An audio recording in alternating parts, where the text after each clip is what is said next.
Today we're going to be solving another AMC 10 problem. Jason rolls 3/5 standard 6-sided dice. Then he looks at the rolls and chooses a subset of the dice, possibly empty, possibly all 3 dice, to re-roll. After re-rolling, he wins if and only if the sum of the numbers face up on the 3 dice is exactly 7. Jason always plays to optimize his chances of winning.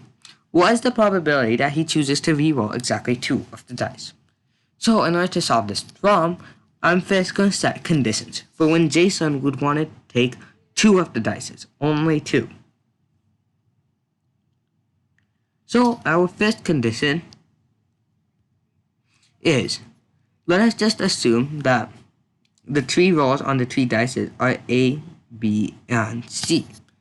Then our first condition is that A plus B plus C should not equal to 7.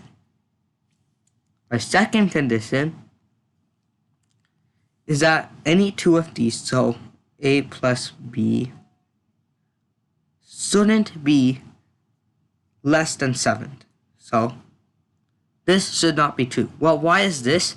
Well, let us assume an example here that I have 1, 2, and 3. So here we can see that 1 and 2, their sum is less than 7. So most likely we would want to take this 3 and re-roll it and hope to get a 4, which would have 1/6 of a probability if we re-rolled the 3. But if we re-rolled 2 dice, then let us assume for 3 and 1, so we'd get 5, then we would only have 1/9 probability. So here we can easily see that the probability is less when you roll 2 dice rather than when you roll 1. Then our next, third, and final condition, which is a kind of big one, is this.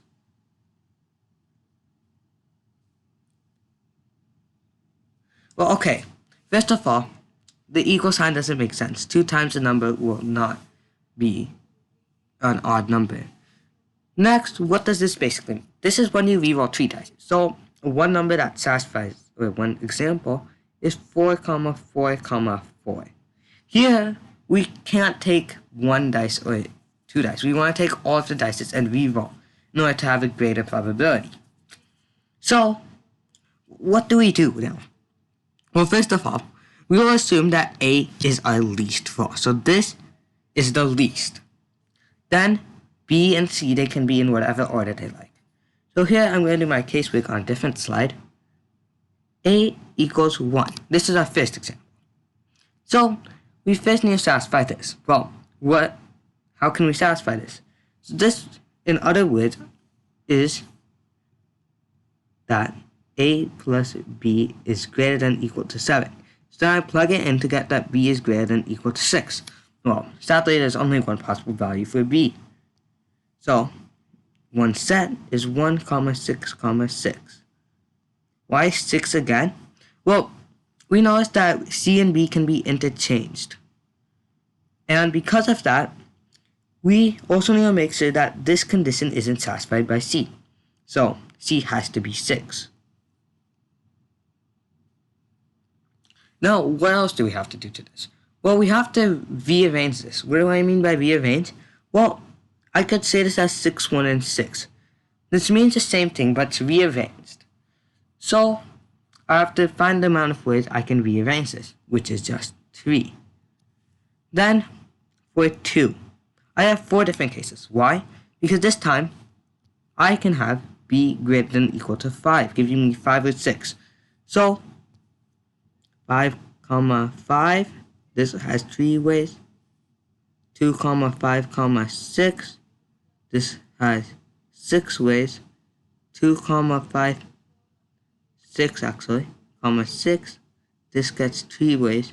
And then 2, 6, 5 was already encountered here, so we don't have to actually add that.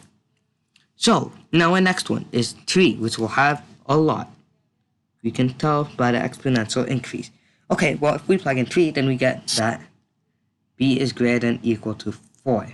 Yes, that's a lot already. So let's first start with the simple one. So 3, 4, 4, 3, 4,